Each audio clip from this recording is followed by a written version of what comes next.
My sister's fiancé humiliated me at their wedding reception, forcing me out of my seat and pointing to the service exit by the dumpsters.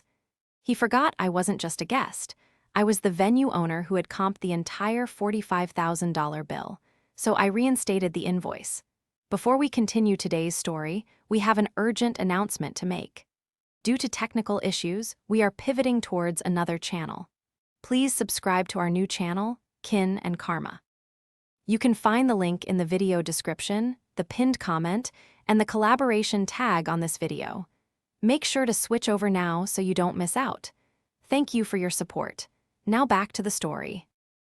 The music was a soft, swelling orchestral piece, something by Debussy that I had personally selected to float through the high, vaulted ceilings of the glass conservatory. From where I stood, the venue looked exactly as I had always dreamed it would when I signed the deed 5 years ago. The late afternoon sun was filtering through the intricate ironwork of the glass roof, casting lace-like shadows over the 300 guests seated at tables draped in heavy, silver linens. It was perfect. It was the Royal Botanical Package, fully comped, a gift that had cost me, in raw overhead and lost revenue, close to $50,000. I shifted my weight from one aching foot to the other. My heels, 3-inch velvet stilettos that matched my maid of honor dress, were beginning to feel like torture devices. I had been on my feet since 4 in the morning, overseeing the florists, checking the catering prep, and soothing my younger sister, Emilia, through 3 separate panic attacks. But it was worth it. Emilia looked radiant at the head table, laughing at something her new husband, Owen, was whispering in her ear. I took a deep breath, smoothing the silk of my dress, and began to walk toward the head table. I was exhausted, dehydrated, and desperate for a glass of water, and 5 minutes to sit down in the chair marked Sophie, maid of honor. I was 3 steps away from the dais when Owen stood up. He didn't smile at me. He didn't offer a hand to help me up the small set of stairs. He just held up a palm, stopping me in my tracks like a traffic cop. "Sophie, hold up," he said. His voice wasn't loud, but it had that sharp, projected quality of a man used to ordering people around in boardrooms. I paused, confused. "What's wrong, Owen? Do you need the schedule?" He chuckled, a dry, humorless sound, and adjusted his silk tie. No, we have a bit of a situation. See, Mr. Henderson and his wife just arrived. They weren't supposed to make it, but their flight from Zurich landed early." Mr. Henderson, the managing director of Owen's investment firm. The man Owen had been trying to impress for the last 6 months. "That's great," I said, forcing a smile, though my stomach tightened. "I can have the staff bring in 2 extra chairs for table 5. There's plenty of room."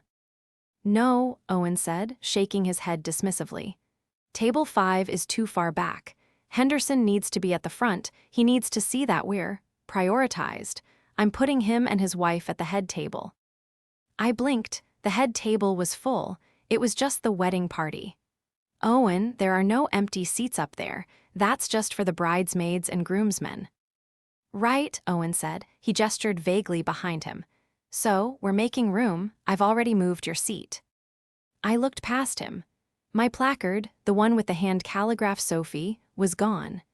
In its place sat a heavyset man in a charcoal suit, already tucking a napkin into his collar. His wife was squeezing into the space where the best man should have been. "You moved my seat," I asked, my voice barely a whisper. "Owen, I'm the maid of honor. That's my sister."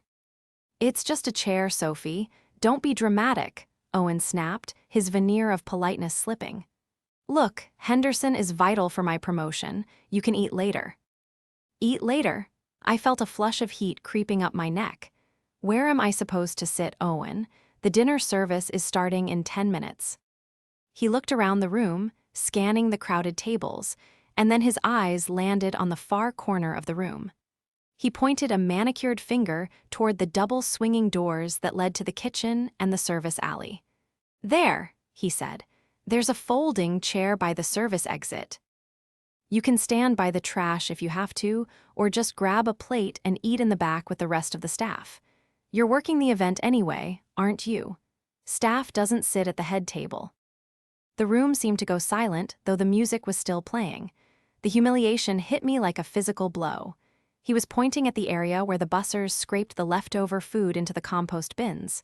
"You want me to stand by the trash," I repeated, ensuring I heard him correctly.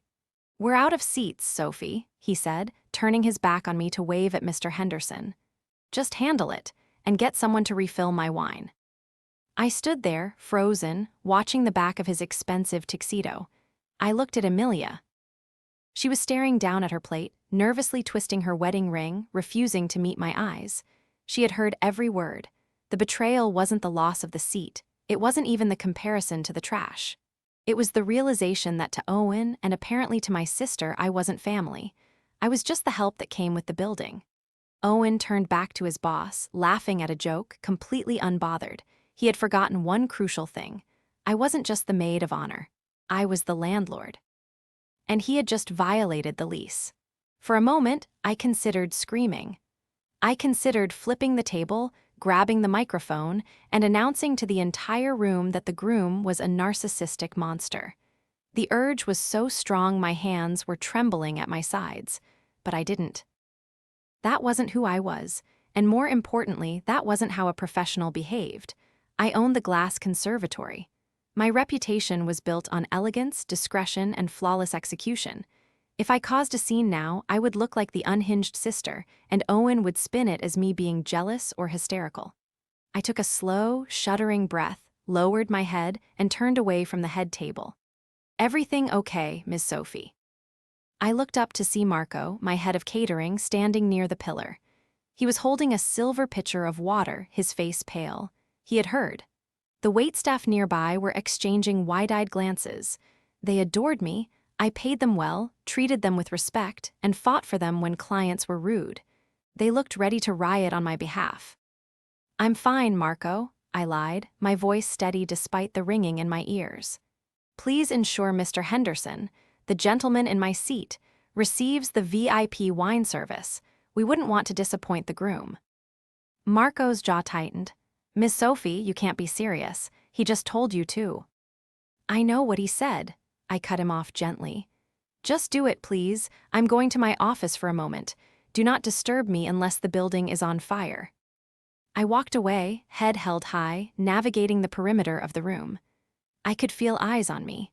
Some guests looked confused. Why was the maid of honor walking away right before the toasts? I passed table 2, where Abigail, Owen's mother, was holding court. She saw me coming and didn't even try to lower her voice. She was leaning in toward her sister, a woman dripping in diamonds that looked suspiciously like paste. "Well, it makes sense," Abigail said, loud enough for me to hear over the clinking silverware. "She's used to running around in the background. Honestly, it would look strange having her up there with the important people. She's so utilitarian." I didn't stop. I didn't flinch. I just kept walking until I reached the discreet oak door behind the bar that led to the administrative wing. Once I was inside, I locked the door and leaned back against it. The silence of the office was sudden and heavy. The muffled sounds of the reception, the laughter, the clinking glasses, the hum of conversation, felt a million miles away. My office was my sanctuary. It was cool, dim, and smelled of old paper and fresh lilies. I kicked off my heels and sank into my leather executive chair, the physical relief washing over me instantly. But the emotional pain was a sharp, jagged thing in my chest. I looked at the CCTV monitors on my wall. Screen 3 showed the head table. I watched as Owen poured wine for Mr. Henderson, laughing obsequiously. I watched Amelia, my baby sister, looking small and terrified, glancing toward the doors I had just exited. My phone buzzed in my hand, a text from Amelia. "I'm so sorry. Please don't be mad. He's just really stressed about the promotion. Please come back out. Maybe you can grab a chair from the vendor room. Love you." She wanted me to grab a chair from the vendor room. A metal folding chair. To sit at a wedding I had paid for. I stared at the message, a cold numbness settling over me.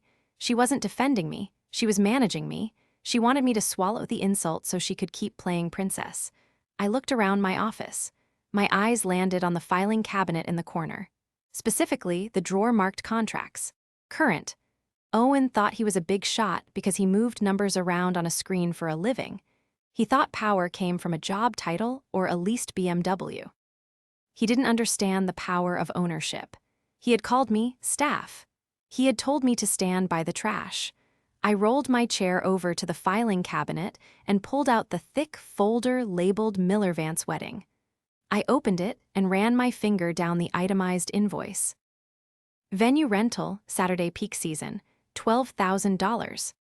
Catering, 300 guests at $150 head, $45,000. Bar package, top shelf open bar, $18,000. Decor and floral custom installation, $8,500. Service charge and gratuity, $12,000. Total due, $0, gifted via owner discretion. At the bottom of the contract, just above Owen's scrawled signature, was a clause I included in every single agreement I drafted. It was the code of conduct and harassment policy. It strictly prohibited any verbal abuse, humiliation, or mistreatment of venue staff or management, granting the venue the right to terminate services immediately without refund or comp. I looked back at the monitor. Owen was now clinking his glass with a fork, standing up to make a speech. He looked like a king, surveying his kingdom. But they had forgotten one crucial thing, I whispered to the empty room. This isn't his kingdom, it's mine. To understand why this betrayal cut so deep, you have to understand what I gave up to get here. I didn't come from money. Our father was a factory line worker, and our mom waited tables at a diner until her knees gave out. I was the oldest, 7 years ahead of Amelia. When our parents died in a car accident just after Amelia turned 19, I became everything to her. Parent, provider, protector. I was 26 then, working as a junior event coordinator, barely scraping by. I used my entire inheritance, what little there was, and took out a terrifying business loan to put a down payment on a dilapidated greenhouse property on the edge of the city. Everyone told me I was crazy. They said a wedding venue in that location would never work. I didn't sleep for 3 years. I scrubbed floors, I planted gardens by moonlight, I negotiated with contractors until my voice was hoarse. I built the glass conservatory brick by brick, tier by tier. I did it so I could build a legacy, something that would ensure Amelia and I never had to worry about rent again. Amelia was the soft one, the dreamer. I sheltered her from the gritty reality of our finances. I paid for her teaching degree. I bought her first car. I wanted her to have the childhood I lost. Maybe I did too good of a job because she grew up thinking things just worked out. She never saw the hustle. Then she met Owen Vance. He looked like every other finance bro in the city, slicked back hair, teeth whitened to an unnatural brightness, and a handshake that felt like a challenge. He met Amelia at a bar, and within 3 months he had completely dazzled her. I tried to like him, I really did, but from the first dinner we had together, the red flags were waving. So, you run a party hall? He had asked, swirling his scotch. I own a luxury event venue, I had corrected him. Right, catering and napkins. Cute, he'd said, dismissing my life's work with a wave of his hand. My mother, Abigail, is on the board of the symphony. She knows real events. Abigail was worse. She was a woman who wore her old money like armor. She treated Amelia like a charity project, a quaint little teacher that her son had picked up. But she treated me like a servant. When the wedding planning started, I made the mistake of offering the venue as a gift. I wanted Amelia to have a fairy tale. We'll take the platinum package, Abigail had declared at the first planning meeting, not even looking at the price sheet because she knew she wasn't paying. But Sophie, dear, we need to change the draping. The standard silk you use is a bit pedestrian, and the menu, we can't have chicken. Owen only eats steak, and we need lobster for the appetizers. The lobster adds $30 a head, I had said gently. Oh, stop pinching pennies, Owen had snapped, looking up from his phone. It's a tax write-off for you anyway, isn't it? Just get the lobster, we want this to be classy. For 6 months, I swallowed their insults. I let Abigail criticize my staff. I let Owen demand changes to the lighting grid that cost me thousands in labor. I let them treat me like an invisible wallet. Why? Because Amelia would look at me with those big, teary eyes and say, Sophie, please, he just wants it to be perfect. He loves me, Please do it for me. So I did. I worked 18-hour days to absorb the costs. I called in favors from vendors I had known for years. I crafted a wedding worth nearly $100,000 for zero cost to them. And how did they repay me? I looked at the CCTV monitor again. The camera zoomed in slightly on table 2. Abigail was whispering to the woman next to her, gesturing toward the empty chair where I should have been sitting. She laughed, a cruel, tight expression. Then the camera panned to the head table. Owen was standing, microphone in hand, his face flushed with wine and ego. I just want to thank everyone for coming, Owen boomed, his voice echoing through the speakers I had installed. We worked hard to make this night happen. You know, they say if you want something done right, you have to do it yourself. And that's what we did. We built this night from the ground up. He paused for applause. And I want to give a special shout-out to the staff. They're doing a great job keeping the glasses full. Let's hear it for the help. He pointed to the back of the room, near the trash, where he thought I was standing. He didn't thank me. He didn't mention my name. He didn't acknowledge the gift. He called me the help. That was the moment the sadness in my chest evaporated. It was replaced by a cold, sharp clarity. I wasn't the help. I was the vendor, and the client was delinquent. I swiveled my chair back to the computer. I opened the billing software. I pulled up the invoice 2044B. I moved the cursor to the discount comp field. I highlighted the 100% entry, and I hit delete. My fingers hovered over the keyboard. Deleting the discount was just the first step. The real leverage was in the contract itself, the one Owen had signed with a flourish, barely glancing at the fine print because he assumed family contracts were just formalities. But I was a business owner first. And in business, you protect your assets. I opened the digital file for the signed contract. Clause 14. 3. Force majeure and behavioral termination. The venue reserves the right to terminate services immediately in the event of harassment, abuse, or public defamation of venue staff or ownership. Clause 14. 4 was even better. In the event of termination due to Clause 14.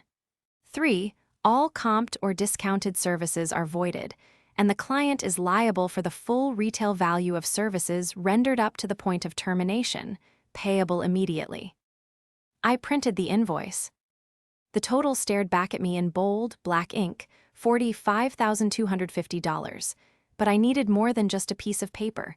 I needed to ensure this wasn't just a family squabble. I needed it to be a professional transaction. I picked up my office phone and dialed the extension for Marco, my head of catering. Marco, I said, my voice calm but steely. I need you to come to the office. Bring the incident log. The incident log? Marco asked, sounding surprised. We only used that for extreme cases, drunk guests fighting, property damage, theft. Yes, and bring Sarah, the floor manager.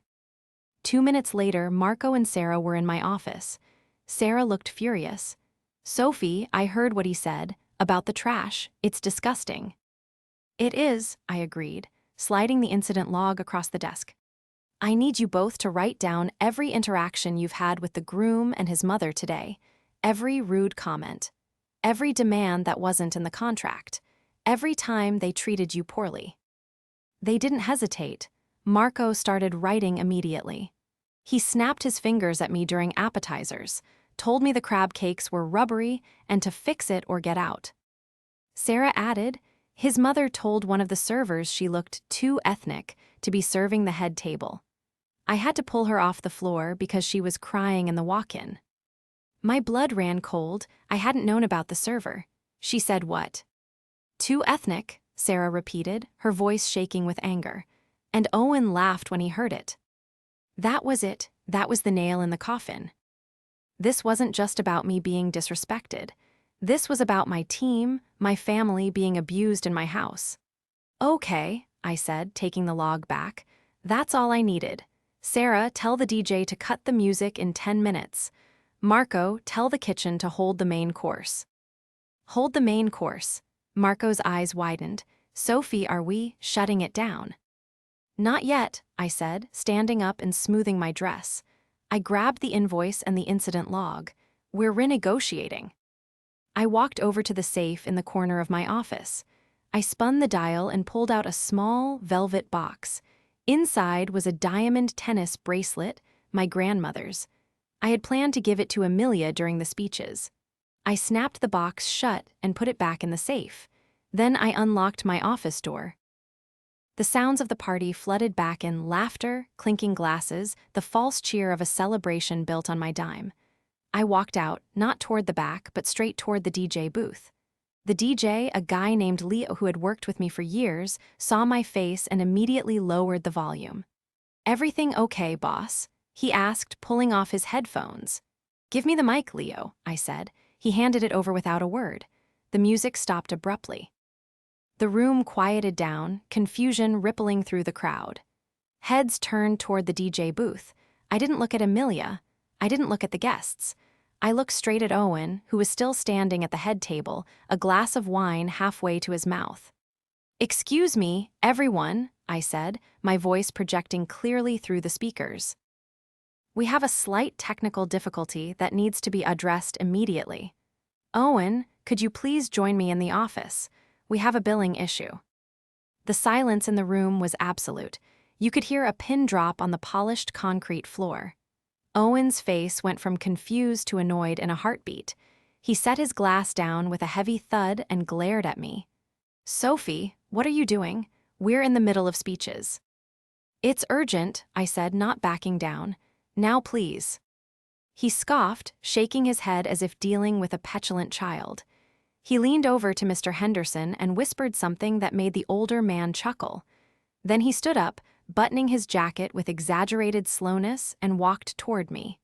"Unbelievable," I heard him mutter as he got close. "You really are trying to ruin this, aren't you? Jealousy is a ugly look, Sophie." I turned and walked back into my office, leaving the door open for him. He followed, slamming it shut behind him. "What is your problem?"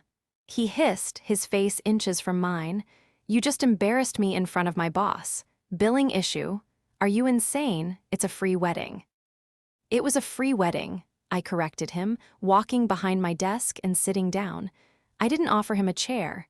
Until you violated the contract." I slid the invoice across the desk toward him. He looked at it confused. "What is this?" "That is the bill for today's event," I said calmly. "Venue rental, catering, bar, staffing, decor. Total comes to $45,250. He laughed, a loud, incredulous bark. "You're joking. You can't charge me. We have an agreement. You said it was a gift." "The gift," I said, leaning forward, "was contingent on you treating me and my staff with basic human decency. You failed. You humiliated me publicly. You abused my staff. You created a hostile work environment in my place of business." I made a joke about a chair. He shouted, throwing his hands up, "And now you're trying to extort me." "It wasn't just a joke, Owen. You told the owner of this venue to stand by the trash. You told my staff to get out. Your mother made racist comments to my servers. That is a breach of contract." I pulled out the signed contract and pointed to Clause 14. 3. Read it. He didn't look at the paper. He looked at me with pure venom. "I'm not paying you a dime. You're Amelia's sister. You have to do this." "I don't have to do anything," I said. "This is a business, Owen, and right now you are a client who is refusing to pay for services rendered. If this invoice isn't paid in full in the next 10 minutes, the event is over. The bar closes. The music stops. The food goes back in the fridge, and security escorts you out." His face turned a shade of purple I had never seen before. "You wouldn't dare. Amelia would never forgive you."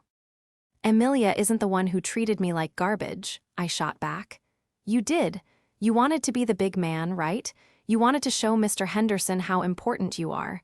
Well, here's your chance. Pay the bill." He stared at me, his chest heaving. For the first time, I saw a flicker of fear in his eyes. He didn't have $45,000. I knew his finances. He was leveraged to the hilt on his car and his condo. He was banking on this promotion to pay off his credit cards. "I can't pay this right now," he said, his voice dropping to a growl. "I don't have it on me." "Then you'd better call your mother," I said, picking up my phone, "because the clock is ticking." Suddenly, the door burst open. Abigail marched in, followed closely by a terrified-looking Amelia. "What is going on here?" Abigail demanded, her pearls rattling. "Why has the music stopped? Why is everyone whispering?" "Sophie is trying to blackmail us," Owen shouted, pointing a shaking finger at me. "She's demanding 50 grand or she's kicking us out." Abigail turned to me, her eyes narrowing into slits. "Is this true, you petty little?" "It's a business transaction, Abigail," I said, cutting her off. "Owen violated the venue's harassment policy. The comp is void. Pay the bill or the wedding is over." Amelia stepped forward, tears streaming down her face. "Sophie, please don't do this. Everyone is watching." My heart broke for her, but I couldn't back down. "Amelia, he told me to stand by the trash. He treated me like I was nothing. If I let him do this to me, what do you think he's going to do to you for the rest of your life?" Amelia looked at Owen, then back at me. She looked lost. "She's jealous, Amelia," Owen yelled. "She's just jealous that you're happy and she's alone with her plants. Don't listen to her." "Pay the bill, Owen," I said, my voice hard as stone, "or get out of my venue." The standoff in my office was suffocating. The air felt thick with tension, smelling faintly of Owen's expensive cologne and Abigail's overpowering perfume. Abigail let out a sharp, derisive laugh. "This is ridiculous. You're bluffing. You wouldn't humiliate your own sister like this. We're going back out there, we're going to finish our meal, and you are going to apologize." She grabbed Owen's arm. "Come on, Owen, ignore her." They turned to leave. "Marco," I said into my headset, "cut the power to the main hall." In an instant, the muffled hum of the ventilation system died. The sliver of light under the office door vanished as the main chandeliers outside went dark. A collective gasp rose from the 300 guests in the hall. Abigail froze. Owen spun around, his eyes wide with panic. You turned off the lights," he stammered. "I told you," I said, standing up. "The event is suspended until payment is received." "You are ruining my son's wedding." Abigail shrieked, advancing on me. "I will sue you. I will ruin this business. Do you know who I am?" "I know exactly who you are, Abigail," I said, opening a drawer and pulling out a second file. "You're the woman who was removed from the symphony board 3 years ago for embezzling funds from the charity gala. I did my due diligence when you tried to tell me how to run my business." Abigail's face went white. She stepped back as if slapped. That was a misunderstanding." "It was settled." "And you, Owen," I continued, turning to him. "You're worried about Mr. Henderson. Does Mr. Henderson know about the creative accounting you did on the Miller account last quarter? The reason you're so desperate for this promotion is because you need the bonus to cover the margin call on your personal trading account." Amelia gasped. "Owen, what is she talking about?" Owen looked like a trapped animal. "She's lying, Em. She's crazy. She's making things up to hurt us." "I'm not making it up," I said calmly. "I heard you bragging about it to your best man in the groom's suite. The walls are thin, Owen, and my security system records audio in the private suites for liability reasons." I didn't actually have audio of that specific conversation. That was a bluff. But I knew about the margin call because my friend in compliance at his firm had mentioned red flags on his account over drinks last week. I had pieced the rest together. Owen's reaction confirmed everything. He paled, sweat beading on his forehead. "You recorded me," he whispered. "I protect my business," I said, "just like I'm protecting my sister right now." Amelia looked at Owen, really looked at him for the first time that day. "Owen, is it true? Are you in trouble?" "It's just a temporary cash flow issue." Owen snapped at her, his facade cracking completely. "God, why do you have to be so stupid? Just shut up and let me handle this." The room went silent. Owen had just shown his true face. He had called his bride stupid in front of her sister and his mother on her wedding day. Amelia recoiled. The tears stopped, replaced by a look of shock. "Don't speak to her like that," I said, stepping around the desk to stand between them. "I'll speak to her however I want." Owen yelled, "She's my wife, and you're just the landlord. Now turn the lights back on, or I swear to God. Or what? I challenged him. You'll hit me, in front of witnesses, in a building covered in cameras. I looked at Abigail. The invoice, Abigail, $45,250. Credit card, wire transfer, or certified check. Right now. Abigail was shaking. She looked from Owen to me, calculating the damage.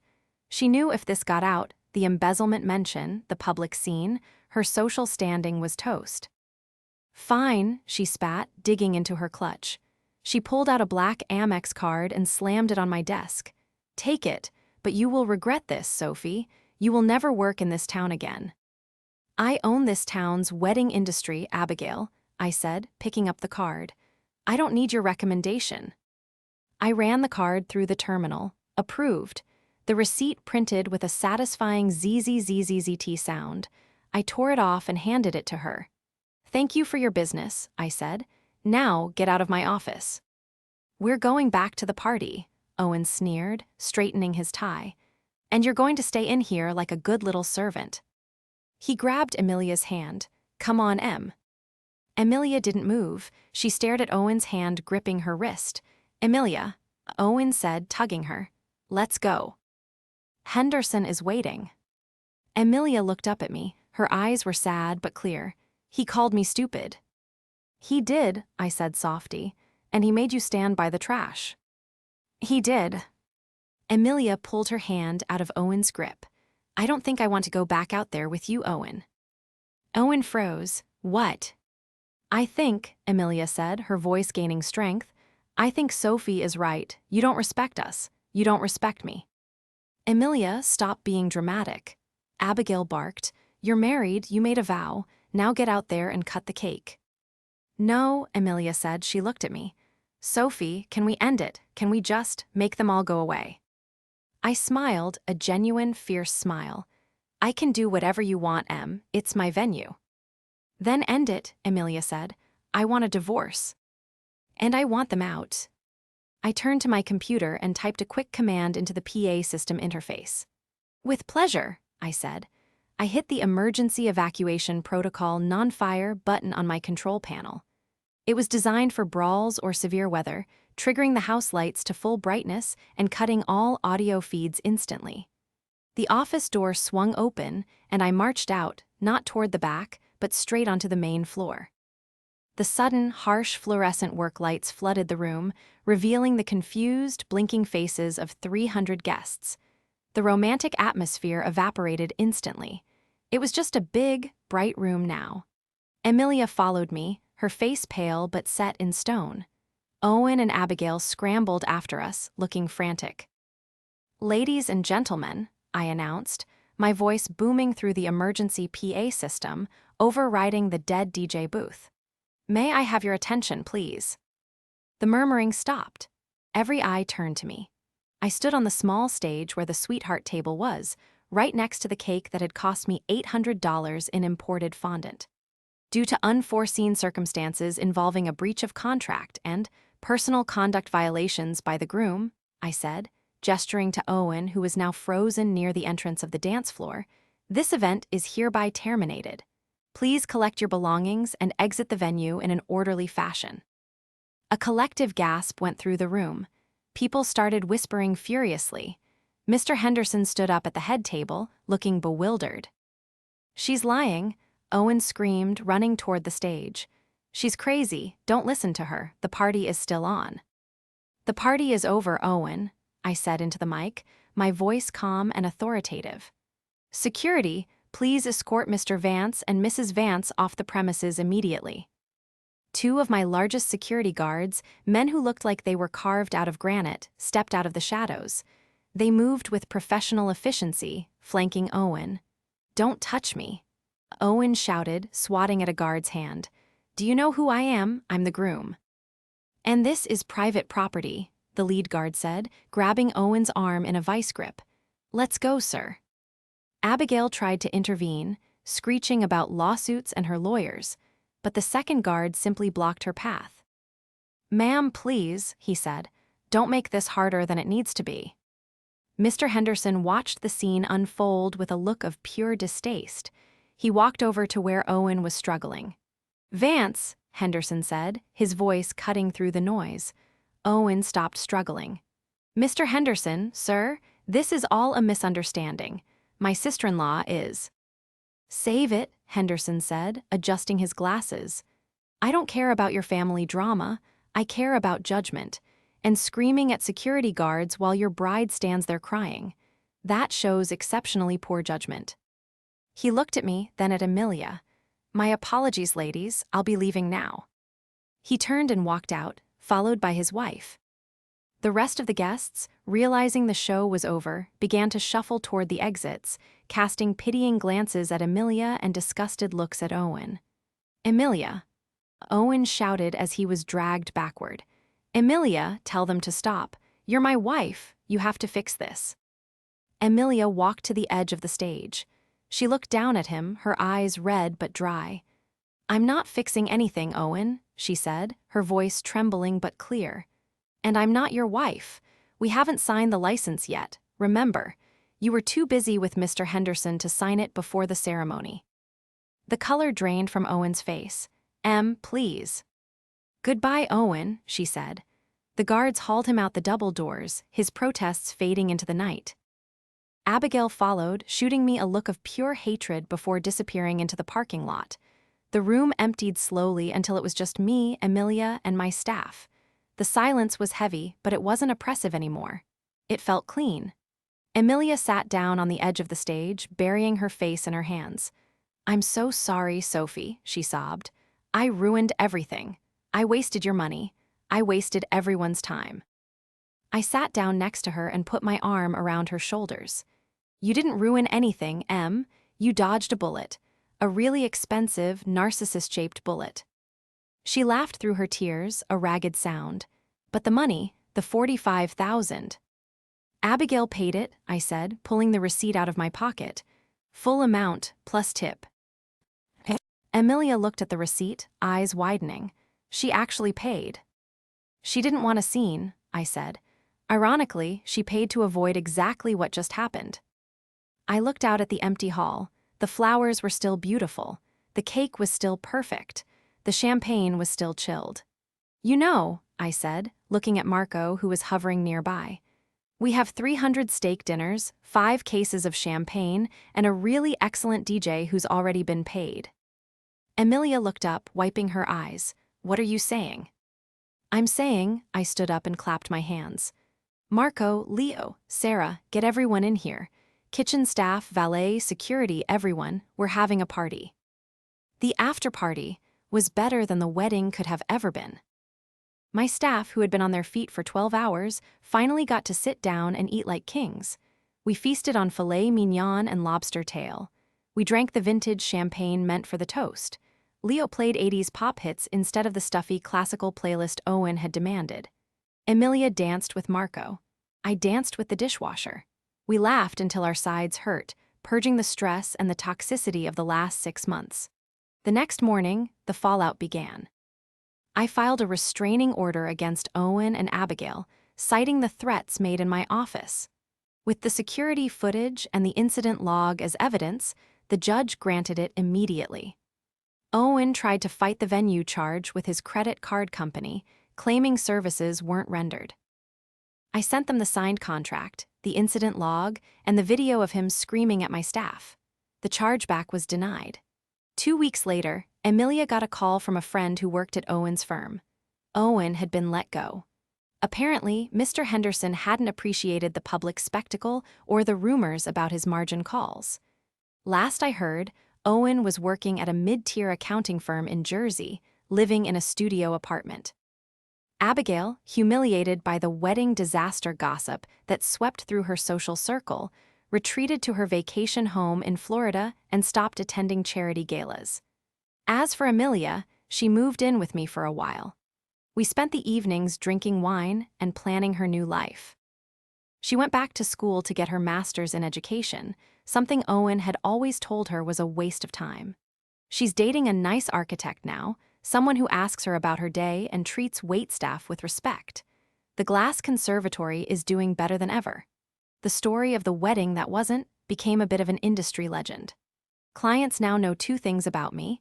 I throw the most beautiful weddings in the state, and I do not tolerate disrespect. One afternoon, about 6 months later, I was walking through the main hall, checking the floral arrangements for a spring gala. The sun was filtering through the glass roof, just like it had on that day. I stopped at the head table. I looked at the chair where I was supposed to sit as maid of honor. I smiled. I didn't need a seat at someone else's table. I built the table. And from now on, I decide who gets to sit there.